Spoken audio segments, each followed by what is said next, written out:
안녕하세요. 사연 읽어주는 남녀입니다. 오늘도 와주셔서 감사드리며 그럼 오늘의 사연 바로 소개해드리겠습니다. 제 직업은 의사입니다. 이렇게 말하면 대부분은 우와, 공부 되게 잘하셨구나. 의사세요? 어쩐지. 어디 병원 다니세요? 개인 병원 하세요? 이런 것들을 제일 먼저 물어보십니다. 그러다가 대화가 한두 마디 길어지다 보면 제가 요새 장이 좀 안 좋은데 청국장을 많이 먹어서 그런 건가? 아니면 당뇨랑 상관이 있는 건가요? 가끔 어지러운 것 같기도 하고 의사 양반이니까 그런 거 잘 아실 것 아니야.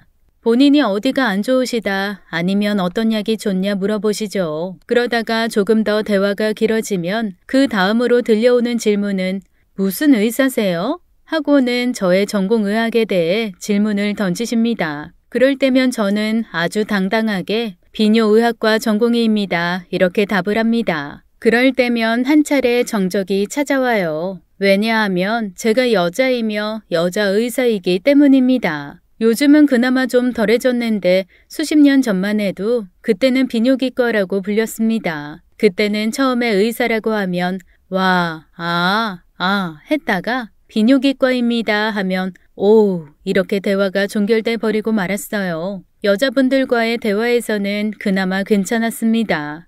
앞에서만 그렇게 말씀하신 건지는 몰라도 여자분들은 대부분 어머, 여자분이 대단하시다. 쉽게 생각하기 힘든 부분이잖아요. 처음 봐요. 이 정도로 예의 있게 대화를 끊어주시는데 남자분들은 꼭 한 번씩 고개를 아래로 내려요. 제가 비뇨의학과 의사지 투시를 하지는 않는데 말이죠. 이런저런 선입견들을 제치고 강의도 하고 주변인들부터 시작해서 설명해 나가는데 바로 가까운 주변인들부터 인식을 바꾸는 시간이 정말 오래 걸리는 힘든 직업입니다. 아무리 요즘 인식이 달라졌다고 한들 뿌리 깊게 선입견이 남아있기는 해요. 오죽하면 비뇨의학과 의사들끼리 한다는 말이 그냥 의사라고 먼저 이야기하지 절대로 전공은 이야기 안 한다고 하거나 어떨 때는 의사인 것도 굳이 말하지 않는다고 하더라고요. 뭐든지 깊게 들어오게 되어 있다고 말입니다. 이러니 수십 년 전에는 얼마나 불편하고 힘들었겠어요. 홍길동은 형을 형이라 부르지 못하고 비뇨의학과 의사는 비뇨의학과 의사라 말 못하는 그런 상황. 동네방네 자랑까지는 바라지도 않아요. 제가 바라는 건 그저 그 짧은 찰나의 표정과 싸늘한 분위기 그런 것들만이라도 사라졌으면 하는 바람이 있습니다. 대단하다까지 해주길 바라지도 않아요. 제 주변 의사분들 보면 의사가 되었을 때 집에서 잔치했다는 사람도 있고 아프면 이제 너한테 가면 되냐 그런 말도 들어봤다는데 저는 말도 안 꺼내더라고요. 나 비뇨의학과 전공이 됐어. 아, 그렇게 됐구나. 잘 됐네.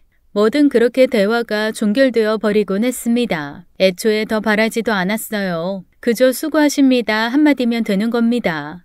남들이 뭐라고 해도 이상하게 볼지언정 저는 제 전공이 좋거든요. 일반적으로 생각하시는 것처럼 비뇨의학과가 특정 성별에 치우쳐서 진료를 하진 않습니다. 예전에도 그랬고요. 지금도 그렇습니다. 특히나 요즘에는 정보력 많고 똑똑하신 젊은 여성분들이 많이 찾습니다. 문제가 있는 젊은 여성분들이라서가 아니고요. 산부인과에서 굳이 진료받을 필요가 없는 비뇨기 관련 질병이나 문제 등은 비뇨의학과가 더 정확한 경우가 많습니다. 그래서 검색 많이 해보시고 똑똑하게 저희 병원으로 오시죠. 나이 드신 분들보다 오히려 젊은 여자분들, 남자분들이 더 잘 알더라고요. 몸의 각 기관 중에 정확한 진료와 치료를 원한다면 딱 그 전공의를 찾아가야 한다는 걸요. 비뇨의학과에서 진료를 받는다고 해서 무조건 성적인 부분이 절대로 아닙니다. 그렇게 생각을 시작하는 것부터가 옛날 사람, 고지식한 사람,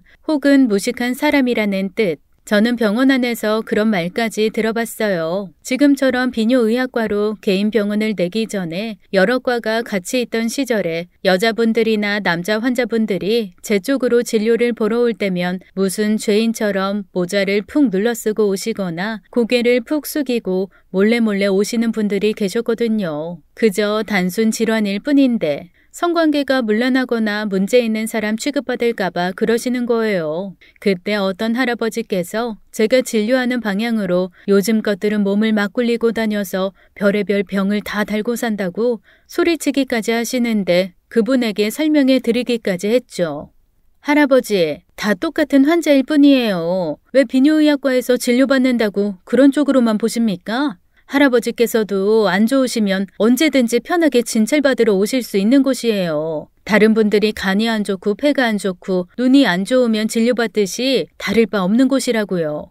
누차 그렇게 설명을 드려도 그런 분들은 들으려고 하지도 않으시고요. 그리고 그런 분들은 진료받으러 오지도 않으세요. 엄청 심각해져서 죽을 듯이 아파야 올까 말까 하시는 분들입니다. 그런데 그때 오면 늦어요. 중증이 되어버립니다. 저는 병원에서 사연 남녀를 크게 틀어두는 사람이라서 분야가 분야인 만큼 최대한 돌리고 돌려서 말씀드릴 테니 알아서 찰떡콩떡 잘 알아들으시길 바랍니다. 저라는 사람부터 말씀을 드리자면 저 진짜 공부 죽도록 열심히 했습니다. 집안에 다들 공부 잘하는 사람들밖에 없어서 전교권에 들지 않으면 사람 취급도 못 받고 컸어요. 제가 외동인지라 저에게 기대하는 것도 크셨고 지원도 많이 받았습니다. 뭐가 조금 부족하다고 하면 과외도 많이 받았고요.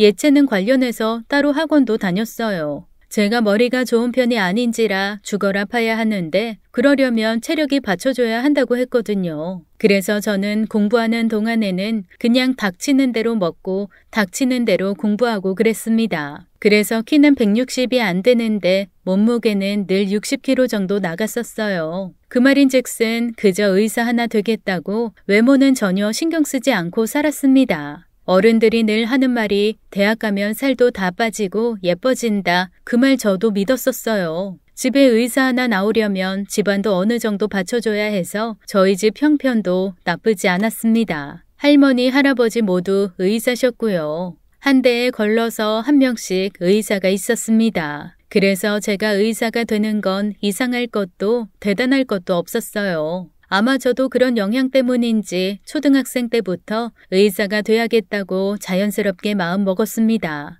의사가 되면 당연한 거였고 안 되면 이상한 거였어요. 그만큼 집안에 영향이 없다고 할 수는 없었습니다. 그렇게 죽어라 해서 의과 대학에 갔을 때 부모님은 잘했다라기보다는 남들 다 가는 대학 갔다는 듯이 말씀을 하셨었죠. 그래서 저도 대단하다고 생각을 해본 적 한 번도 없었습니다. 전공을 정하던 기로에 섰을 때 제가 제일 좋아하던 교수님이 비뇨의학과셨어요. 그렇다고 교수님이 막 저를 설득하신 건 아니었고 그저 제게 딱 한마디 하셨습니다. 자네 같은 사람이 우리 과에 와야 하는데 아니 남자들만 많아. 생각보다 섬세한 사람이 많이 필요하거늘. 이 분야의 최고가 꼭 남자 의사일 필요는. 어쩌면 은근하게 교수님이 저의 심리를 자극하신 셈이었어요. 어차피 집안에 여러 과가 존재하는 의사 집안, 그중에 비뇨의학과는 아무도 없었기에 그저 그런 흔해 빠진 집안에 있는 과를 중복으로 전공하기보다는 나는 내 길을 뚫어보자라는 개척자 정신으로 시작하게 되었습니다. 의사 집안에서 의사 되어봤자 제대로 알아주지도 않는데 기왕에 하는 거, 그럼 조금은 특별한 걸 해보자라는 생각이었던 거였죠. 전공을 하면서 느낀 건 정말 여의사가 거의 없었습니다. 배우면 배울수록 여의사가 많아야 할 것 같은 학문이었음에도 거의 없었죠.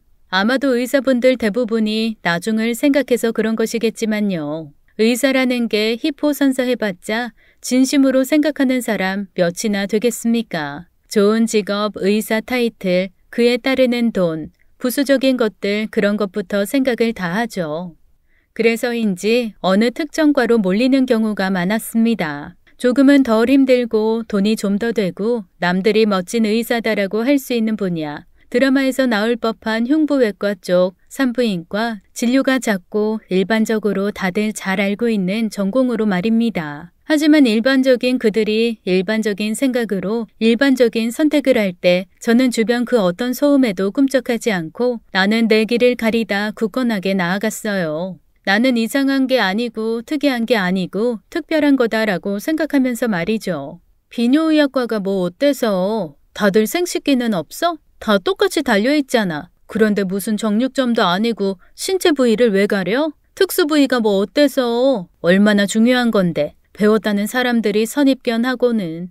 너네와 나는 달라라고 생각을 하면서 나는 더 뛰어난 사람이고 차별화를 둔 사람이다라는 자부심이 있었습니다. 그런데 초반부터 조금씩 차이점이 있더라고요. 우선은 사적인 부분에서부터 말이죠. 다 같은 의사들 그렇게들 죽어라 공부들만 하고 관심이 없는 줄 알았는데 그 와중에도 의사 타이틀 달고 이런저런 연애들을 많이 하더라고요. 얼마나 좋아요. 의사라고 하면 주변에서 소개팅 얼마나 들어오는데요. 이미 공부할 때부터 같은 의사들끼리 연애하는 친구들 많이 봤습니다. 같은 학문이고 밤낮 없이 실습하면서 붙어 있으니 오죽하겠어요. 결국에는 병원 안에서 만나는 거죠.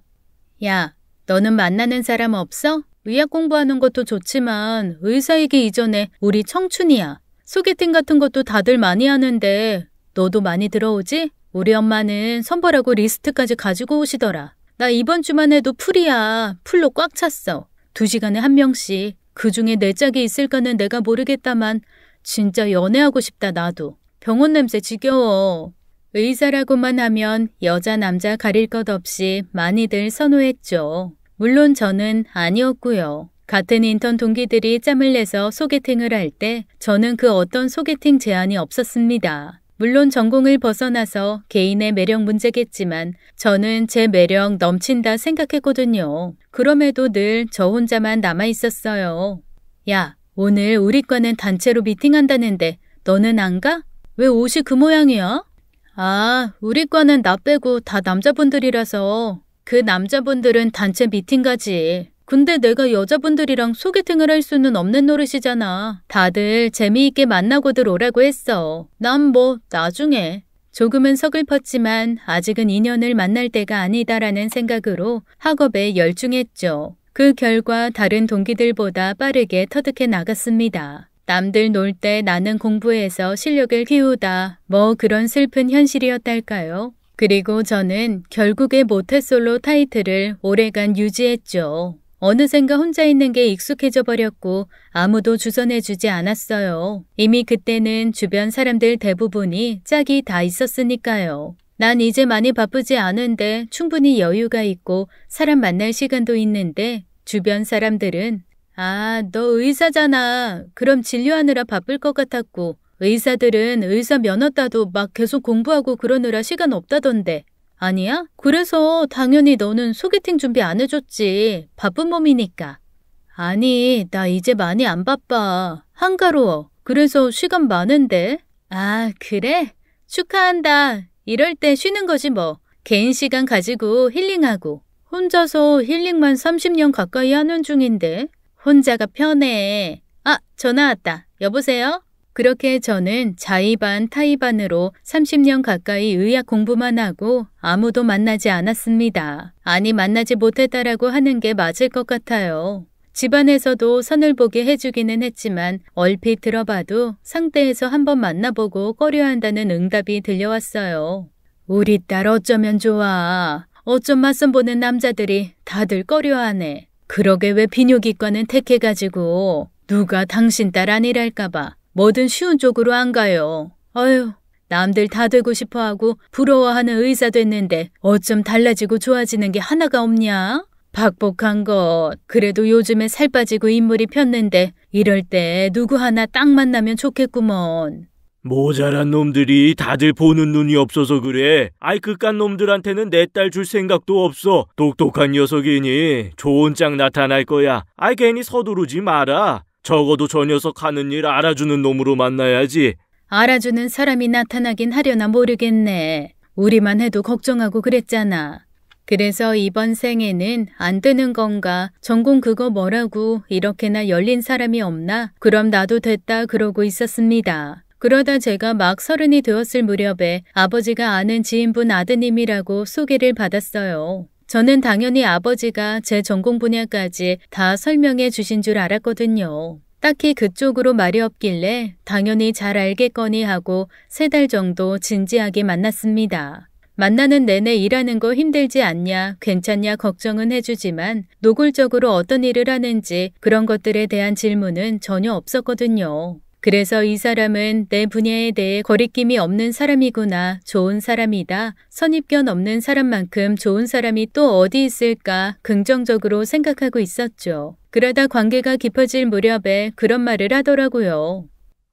그런데 자기는 전공이 뭐더라? 내 친구도 같은 병원에 있는데 그 병원이 워낙 과가 많이 몰려있어서 이름을 말해줘도 모르더라고. 이름이 평범해서 그런가? 언제 한번 나도 가서 자기한테 진료받으려면 혹시 모르잖아. 무슨 전공이야? 그때 그 짧은 순간 동안 수없이 많은 고민을 했었던 것 같아요. 제가 말로는 자부심이 있다 어떻다 했지만 그 당시에는 연애가 더 급급했기 때문에 돌려 말할까 속일까 어떻게 하지 고민했어요. 그러다 어차피 평생 속일 수도 없는 거 사실대로 말해버렸죠. 몰랐구나. 나는 아버지한테 다 들었는 줄 알았는데 모르고 있었구나. 나는 비뇨기과지. 맞아. 그러자 방금 전까지 웃고 있던 맞선남이 고개를 갸웃하는 겁니다. 그러고는 다시 묻더라고요. 무슨 전공이라고? 하면서요. 그래서 에라 모르겠다 하고는 다시 자신 있게 말해주었습니다. 그런데 그날을 제가 잊을 수 없는 것이 그 남자의 태도가 굉장히 불쾌했어요. 저는 의사인데 저를 무슨 문란하고 여러 남자와 관계를 하는 사람 취급을 했습니다. 그쪽 전공이라면 남자들 거기를 수없이 많이 봐왔겠다고 비교 대상이 수없이 많겠다면서 이야기를 하는데 우와, 그럼 진짜 잘 알겠다, 남자에 대해서. 내가 듣기론 나랑 맞는 게 처음이라고 알고 있는데 처음이 아닌 거 아닌가? 알고 보니 수없이 많은 놈들 거길 다 본 거잖아. 그럼 그것도 다 횟수로 따져야 하는 거 아니야? 정확하게 카운팅하면 나는 몇 번째야? 일일이 다 세어보기는 했어? 아니면 셀 수 없이 많아? 난 아직 한 번도 그런 데 안 가봐서 진료받을 때 남자들 어쩌고 있어? 당신은 어떻게 해? 얼굴 볼 수 있어? 아니면 딱 거기만 보는 건가? 듣다가 진짜 열이 뻗쳐서 그럼 내가 알고 있는 표본만 해도 수십, 수천, 수백 개가 넘지 아마. 그래서 지금 너도 육안으로 보면 대충 어떤 상태인지 바로 알 수 있어. 이제 됐냐? 생각하는 거 하고는. 너 같은 놈들 때문에 끙끙 앓고 병원 못 오는 사람들이 수없이 많아 이거사. 혹시 모르지? 너도 잠재적 환자일지. 아프면 내가 진료하는 대로 꼭 와라. 내가 아주 정밀하게 봐줄 테니까. 그럴 수 있지. 선입견 있게 색안경 끼고 볼 수 있지. 인정하고 있으면서도 여자 의사가 비뇨의학과라 함은 그렇게만 보는 그 시선이나 노골적으로 이야기를 꺼내는 게 정말 불쾌했습니다. 배웠다 하는 놈들도 어쩜 그렇게 모르던지 속상했어요. 그래서 그때 첫 연애를 그렇게 말아먹고부터는 혼자 살까까지 생각했습니다. 그날 집에 돌아와서 얼마나 울었는지 몰라요. 연애가 끝났다는 것에 대해서 속상하다기보다는 열심히 공부해서 의사 학위를 취득해도 알아주는 사람 한 명 없다는 게 속상했죠. 내가 뭘 위해서 그렇게 열심히 했을까 싶고 부질없고 말이에요.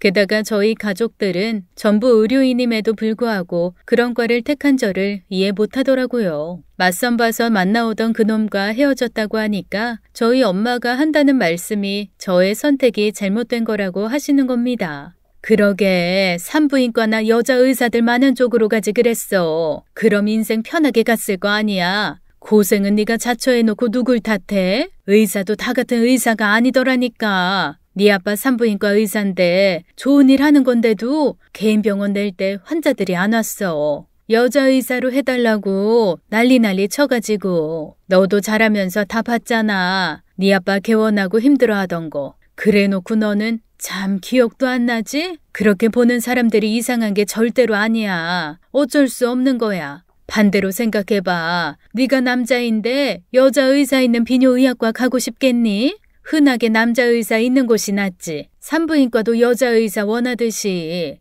여자들은 비뇨의학과 잘 안 가잖아. 그냥 뭐든 산부인과로 퉁치려고 하지. 생각해보면 제가 실습을 하는 기간 내내 포경수술만 했습니다. 대부분 진료가 그랬어요. 하도 해서 나중에는 눈 감고도 포경수술을 할 수 있을 것 같았어요. 하지만 실습 기간 동안 여자분들은 거의 오지 않았습니다. 원래 남자분들보다 여자분들이 더 진료를 자주 받아야 하는 건데 말이죠.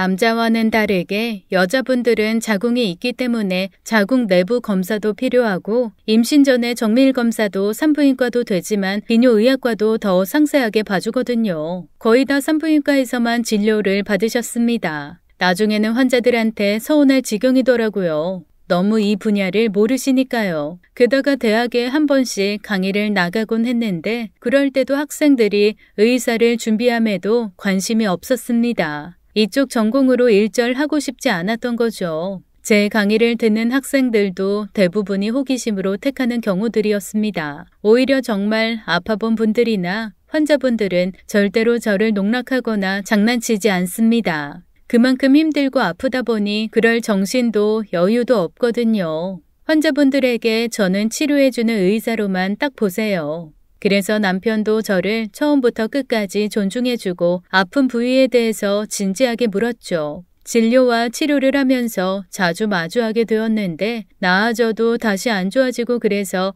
자주 내원을 했었습니다. 그래서 서로 얼굴이 익숙했었죠. 그러다가 연말이 다가올 쯤에 저는 또 혼자서 와인이나 마시려고 집 근처 와인 전문점에서 구경을 하고 있는데 거기서 남편을 우연히 만났어요. 선생님, 안녕하세요. 이런 데서 다 뵙네요. 와인 사러 오신 거예요? 여기 제가 운영하는 곳 중 하나예요. 선생님이 오실 줄은 몰랐네요. 오신 김에 마음껏 고르세요. 제가 연말 선물 겸 감사의 의미로다가 선물해 드릴게요. 남편은 와인을 공부하고 유통부터 매장 운영까지 하는 소믈리에였습니다. 시댁 자체가 영동에서 포도밭도 하고 있었고요. 저희 집이 의사 집안이라면 남편은 포도 집안이었다랄까요? 저 혼자 마실 건데 혹시 와인 추천 좀 해주실래요? 사실 처음 사러 온 거예요. 와인 잘 몰라요. 제가 혼자 마신다고 하니까 남편이 자신도 연말인데 약속도 없고 만날 사람도 없다고 같이 마시자고 했어요. 그것도 자기 집에서요. 서로 볼 거 다 본 사이라서 그런 건지 뭔진 몰라도 이상하게 편한 느낌이 있었습니다. 사적으로는 처음 만나는 사이인데도 거리낌이 없었고 집으로의 초대인데도 거부감 없이 저도 모르게 자연스럽게 따라갔죠. 연말이고 외롭고 들뜬 분위기라서 그런지 어쩐지 말입니다. 저녁부터 그 다음날 아침까지 와인 한 병 먹으면서 이런저런 이야기를 하는데 남편이 외국에서 공부하면서 지내던 이야기가 정말 재미있었어요. 돈도 많이 못 벌고 사람들도 별로 인정 안 해주는 직업이지만 본인은 만족한다는 말에 나름의 공감이 형성되었죠. 집이 포도밭 한다고 하면 바로 농부, 그리고 와인 한다고 하면 주류 술집, 다들 단순하게만 생각을 해서 처음에는 이래저래 열심히도 설명을 해줬는데 나중에는 자연스럽게 포기하게 되더라고요. 그래, 니들 마음대로 생각해라. 니들이 농부라면 농부고 술집 사장이면 술집 사장인 거지 하고 말이에요. 남들이 어떻게 보든 무슨 상관이에요. 내가 떳떳하고 내가 즐겁게 일하면 장땡이죠. 저도 어쩌면 비슷해요. 의사고 남들이 좋다 하면서도 전공이 비뇨기과라 하면 살짝 의아해하는? 서러워도 어쩌겠어요. 제가 선택한 길인데. 그런데 그렇게 마냥 나쁘지 않아요. 저 같은 전공이 신기한 게 한 번도 안 와본 사람들은 이상하게 생각하는데 한 번이라도 진료받아 보신 분은 정말 필요하구나 중요하구나 하고 잘 아시거든요. 진료를 받아보신 분들이 하나라도 더 늘어나기를 바라는 수밖에요. 그러자 남편은 자신부터라도 뼈저리게 이해한다면서 격한 공감을 했습니다. 그럼요. 선생님 아니셨으면 저 진짜 죽을 뻔했습니다. 고통이 어마어마하더라고요. 처음에 좀 징조가 있을 때 병원 갔으면 되는 건데, 저도 내심 그놈의 선입견 때문에 안 가고 미뤘었어요. 남자 의사, 여자 의사 떠나서 남 앞에 보이기가 너무 부끄러웠거든요. 그저 진료받는 것 뿐인데 왜 그랬는지 병을 키웠어요, 너무. 아무튼 다시 한번 감사합니다. 그날까지만 해도 그저 단순히 환자와 의사의 관계였어요. 같이 밤을 지새웠지만 진짜 목이 쉬도록 이야기만 했지 아무 일도 없었습니다. 그리고 그날 이후부터 남편에게 연락이 자주 왔어요. 일하는 곳이 병원 근처이기도 했고 어떤 와인이 들어왔다, 눈이 온다, 비가 온다, 날이 맑다, 좋은 안주가 생겼다, 이런저런 이유로 거의 매일을 만났었습니다. 남편은 제가 만난 그 어떤 사람들보다도 대화가 잘 통하는 사람이었어요. 30대 초반에 이제 연애는 없겠다 싶었을 무렵 이런 인연 다시는 못 만나겠다 싶었어요. 그런 남편과 1년여간 만나오다가 설이 다가올 때쯤에 남편이 먼저 그러더라고요. 자기 집에 인사 한번 가보는 거 어떻겠느냐고 말이죠. 결혼하고 싶다고요. 남편은 저희 집안을 걱정했습니다. 저에 비해서 본인이 부족한데 처가에서 받아들이지 않으면 어쩌냐고 말이에요. 의사 집안인데 포도밭 집안 괜찮아? 내세울 거라고는 포도밭뿐인데 반대하시면 뭐라고 해야 할지 한참 생각했어.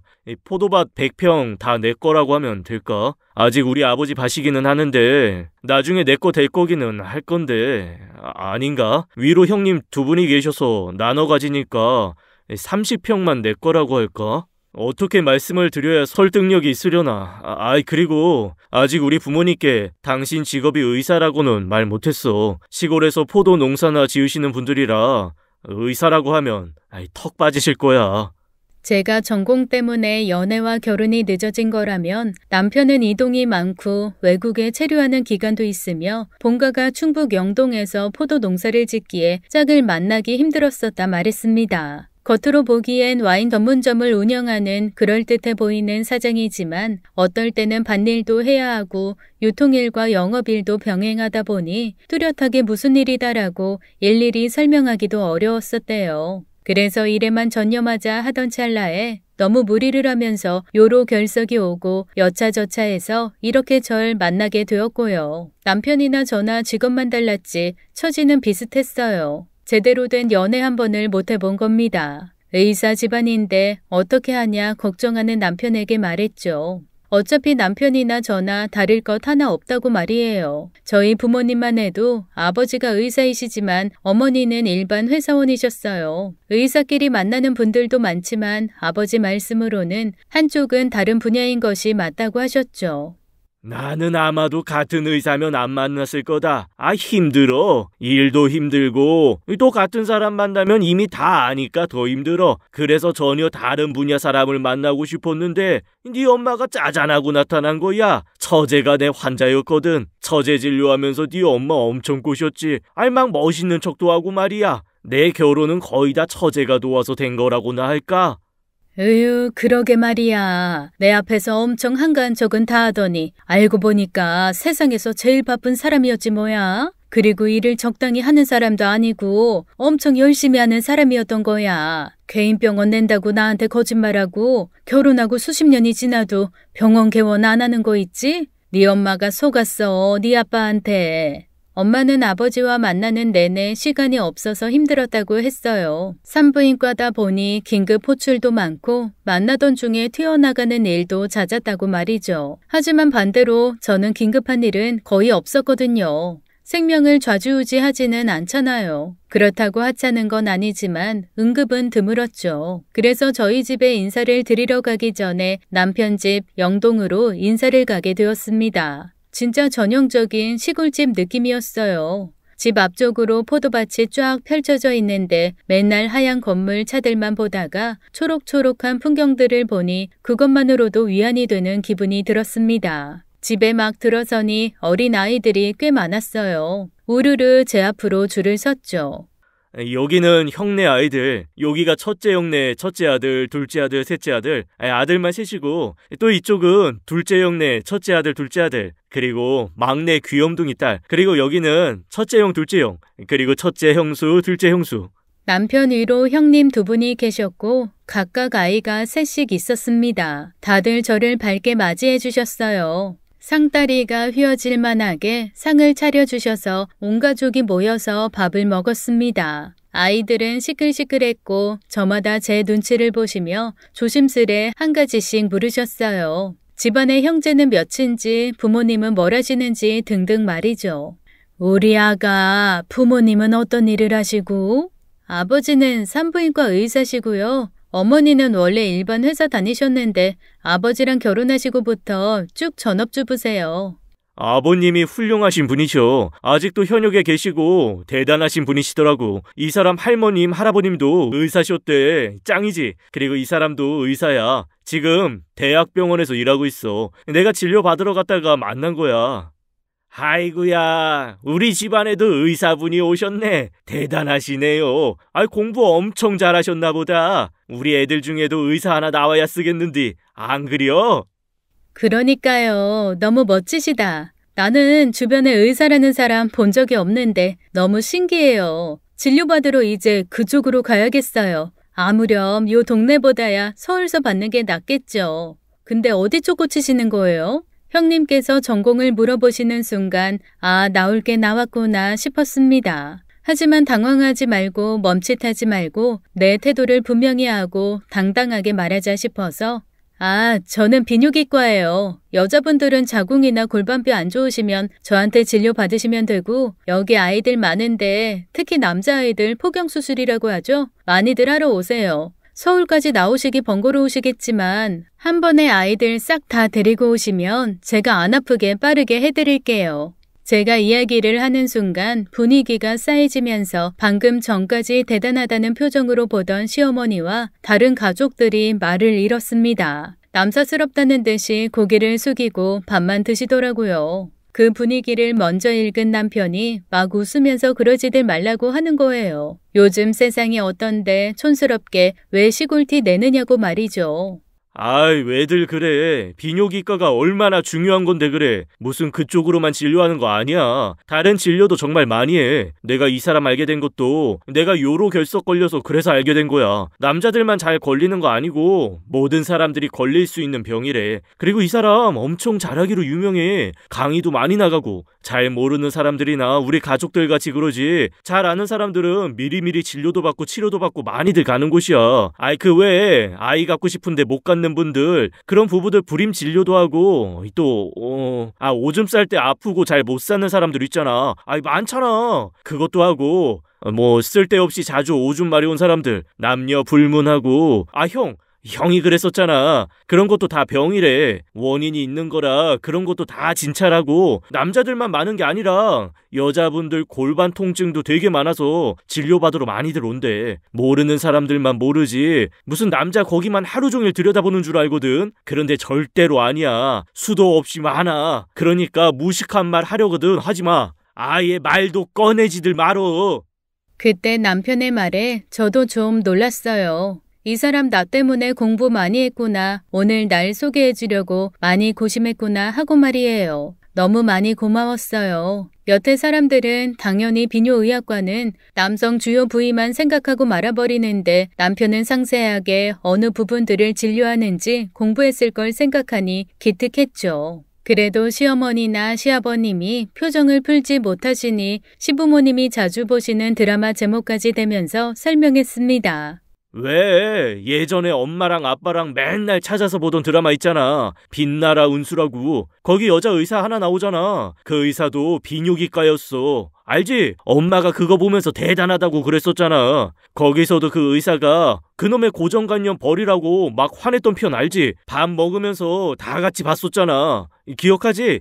그런 거야. 이 사람이 그렇게나 대단한 사람이야. 우리 자기 없었으면 이 나라에 비뇨의학과 여의사 하나가 줄어드는 거라고. 그만큼 굉장한 거야, 이 사람 하는 일이.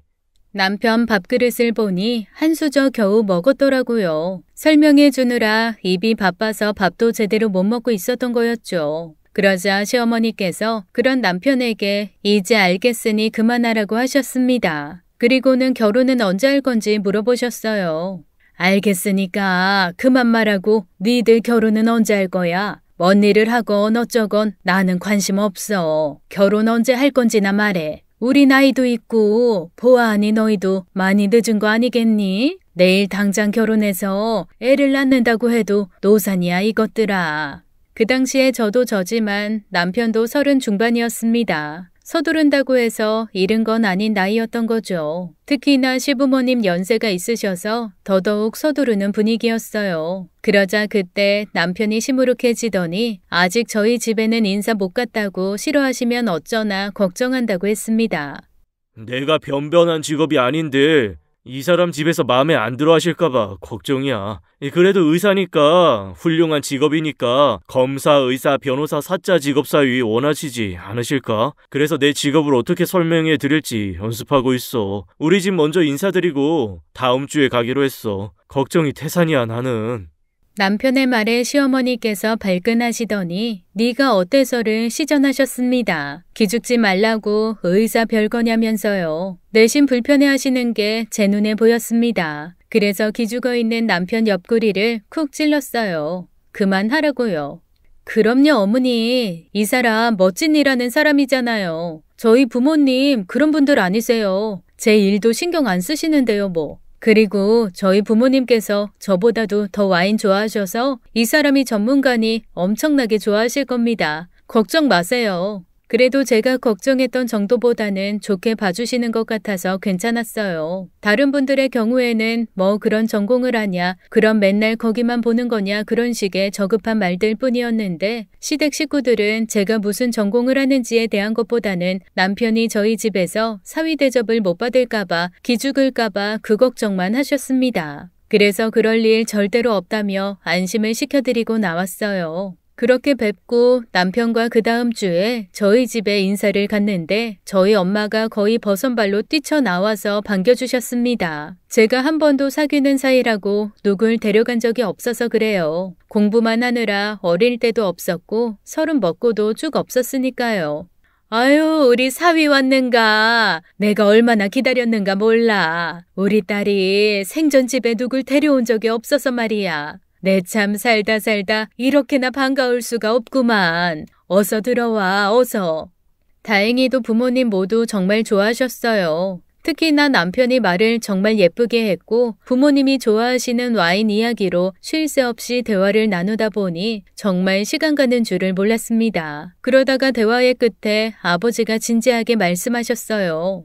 자네는 내 딸이 하는 일에 대해서 잘 알고 있나? 어느 정도 이해가 필요한 거야. 정말 좋은 일인데도 사람들이 몰라주거든. 다른 사람들 이해는 딱히 필요 없지만 적어도 배우자의 이해가 가장 필요해. 나도 우리 집사람이 많이 도움이 되었어. 내가 산부인과 의사인 건 자네가 들어서 알고 있지. 지금이야 나이 들고 베테랑이라고들 하니까 찾아주지만 내가 내 딸 나이 때는 산모들이 꺼려했었거든. 젊은 남자 의사 싫다고 나이 있는 숙련된 의사불이나 여자 선생님으로 바꿔달라고 말이야. 내가 생각하는 의사는 성별이 없다고 생각해. 실력도 이해도만 필요하지 환자 앞에서는 아무런 성별에 속하지 않는다고 생각하네. 자네 생각은 어떤가? 그러자 남편은 시댁에서 말할 때와는 달리 간결하게 말했습니다. 꼭 필요한 일이라고 생각합니다. 저도 진료받았던 환자였고요. 근처에 작은 병원으로 가고 싶었는데 찾기 힘들었어요. 더 많이 늘어났으면 하는 진료 과목 중 하나라고 봅니다. 그리고 남편의 대답에 아버지는 바로 합격이라고 하시면서 웃으셨어요. 저는 제가 굉장히 대단한 사람이라고 자부하면서 살면서도 내심 부끄러움이란 것이 존재했는데 남편을 만나고 그 조금의 부끄러움도 모두 사라지게 되었습니다. 좋은 직업을 가지고 훌륭한 일을 하기에는 그 일을 알아주는 사람이 존재해야 가능하다는 걸 그제야 알게 되었어요. 내내 독불장군처럼 아무도 안 알아줘도 상관없다. 나는 내 길을 간다 그랬었거든요. 아무리 그래도 뭔가 외로움이 내재되어 있었나 보더라고요. 곁에서 바로 알아주는 사람이 있으니 그렇게 좋을 수가 없더라고요. 양가 상견례를 할 때에도 남편과 양쪽 부모님 모두가 좋게 저희를 다 이해해 주셔서 기쁘고 좋았습니다. 무탈하게 결혼식을 올리고 저는 개인 병원을 고민하고 있었고 남편은 그런 저를 존중해주고 도와주고 있었습니다. 그러던 와중에 명절이 와서 명절에 저희 집은 캐나다에 계시는 할머니 댁에 가는데 저는 결혼을 했으니 부모님 2분만 캐나다에 가셨어요. 그래서 저는 명절 내내 시댁에 가 있었습니다. 저는 요리 하나도 할 줄 모르거든요. 손을 다치면 안 된다고 해서 친정 엄마나 아버지가 아예 시키지도 않으셨어요. 친정 엄마께서도 아버지를 배려하셔서 아예 손도 못 대게 하셨고요. 그래서 남편도 시댁에 그렇게 이야기를 해두었죠. 그랬더니 가시방석이 따로 없었습니다. 아, 의사라서 손이 중요해서 음식을 안 한다고? 그럼 수저는 들 수 있고 내가 살다 별소리를 다 들어보네. 그럼 우리 막내는 평생 자기 처가 해주는 밥은 못 얻어먹고 살겠구먼. 늙을 때까지 굶어 죽게 생겼네. 엄마도 참, 뭘 늙어 죽어. 사 먹으면 되지. 아니면 내가 해 먹으면 돼. 내가 자취를 하도 오래 해서 요리 잘해. 내가 이 사람 밥 해주면 되니까 걱정하지 마. 원래 목마른 놈이 우물 찾아 먹는 거니까. 어머니, 저도 간단한 거 어느 정도 합니다. 걱정은 안 하셔도 돼요. 그리고 지금은 그렇긴 하지만 나중에는 저도 배워서 할 거니까 괜찮아요. 지금만 안 하는 것 뿐이에요. 시댁에서 눈치 보면서 음식하는 것 외에 도와드렸습니다. 시어머니 말고 형님들은 괜찮다고 제게 배려를 해주셨어요. 우리는 맨날 하는 거니까 걱정하지 마. 어머님이 괜히 잘난 며느리라고 본인 아들 기죽을까봐 그러셔. 말씀 저렇게 하셔도 어제까지 며느리 의사라고 동네방네 자랑하고 다녔은께. 너무 맘 쓰지 말어. 이따가 와서 음식 한 거나 먹어. 우리는 금방 다 해. 의사 선생님이 괜히 다치기라도 하면 어째? 그러면 안 되는 거지. 우리는 그 정도 잘 알고 있어. 그러니까 우린 신경 쓰지 마. 알겠지? 음식 좀 못하면 어때? 사람 고치는 거 잘하고 의사 선생님씩이나 하는데. 형님들께서 적극적으로 이해를 해주셔서 너무 감사했어요. 그리고 가족들이 모여서 이런저런 이야기를 하다가 큰형님이 제가 개인 병원을 한다는 소식에 그럼 오픈할 때 알려달라고 하시는 거예요.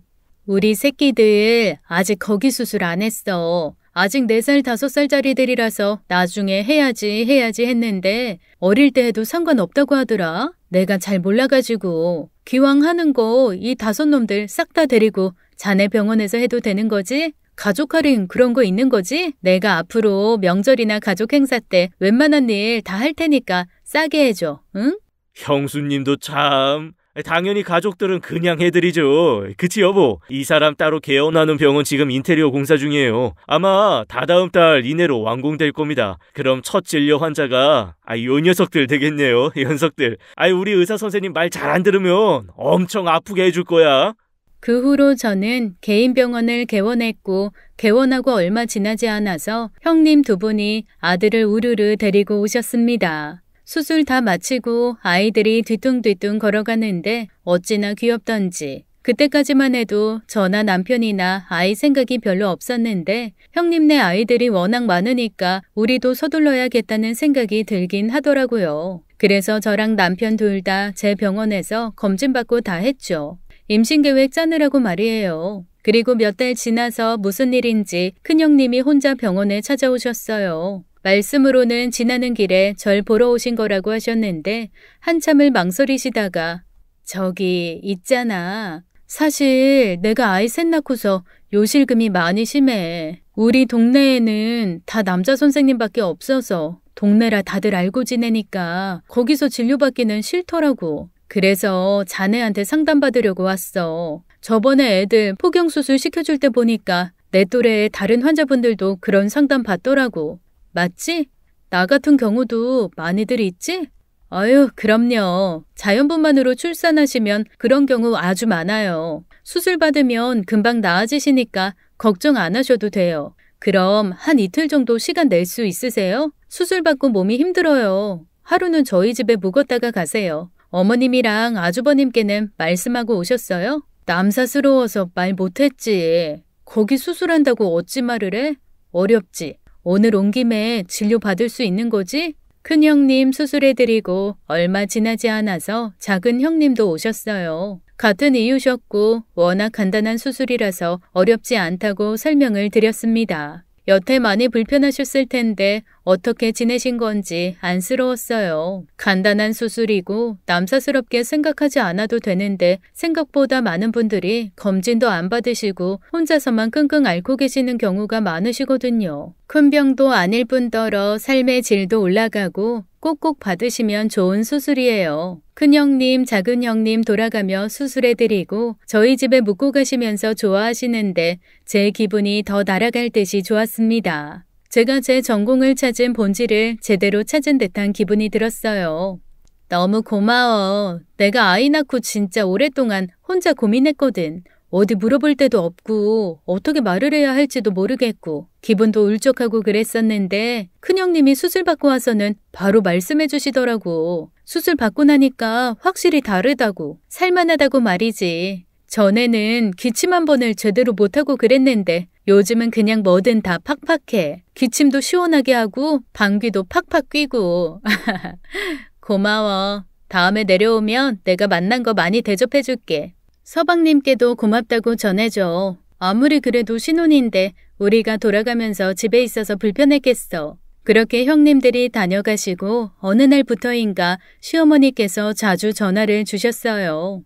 아가, 요새 많이 바쁘지? 병원에 환자가 많고 힘들지? 아니요, 어머니. 저희 수요일에는 환자 별로 없어요. 그래서 문만 열어놓는 지경이에요. 앞으로 더 바빠져야죠. 병원 대출받은 거 갚으려면 환자분 더 많이 와야 돼요. 수요일 빼고는 대부분 환자분들 계세요. 수요일? 그럼 수요일이 제일 한가한 게로구나. 손님이 그때만 좀 없고? 네, 수요일은 그래서 진료 시간도 짧아요. 그이랑 수요일에 외식도 하고 그래요. 제가 요즘에 요리도 배우러 다니고 있어요, 어머니. 그이 안 굶길 거예요. 하하.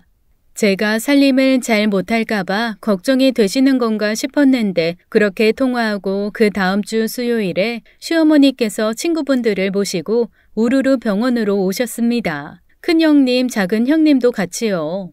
우리가 얼마 전에 어머님한테 수술 받은 거 말씀드렸거든. 동네 분들 중에도 수술이 필요하신 분들이 많으셔서 미안해. 우리가 입방정 떨었어. 수술하고 편하고 좋으니까. 그랬더니 어머님이랑 동네 분들도 수술 받고 싶으시다고. 그렇게 해서 저는 시어머니 포함 동네 할머님들 전부를 수술해 드렸습니다. 그날 하루는 당황스럽기도 했지만 너무 좋았어요. 수술 다 끝나고 어머님과 할머님들 모두 저희 집에서 묵고 가셨고 제가 요리학원에서 유일하게 배운 수육 그거 열심히 해서 대접해 드렸습니다. 시어머니께서 엄청 뿌듯해 하시고 같이 오신 어머님 친구분들께서 며느리 최고라고 해주셔서 그때만큼 제가 어깨가 잔뜩 올라간 적이 없었던 것 같아요. 한참 지났는데도 여태까지 시어머니와 시댁 식구들은 제가 최고 의사라고 해주십니다. 치과, 내과, 외과 모든 분야가 그러하듯이 비뇨의학과도 조금이라도 문제가 보이거나 걱정이 생기시면 바로바로 내원해 주셔야 삶의 질이 올라가고 나아집니다.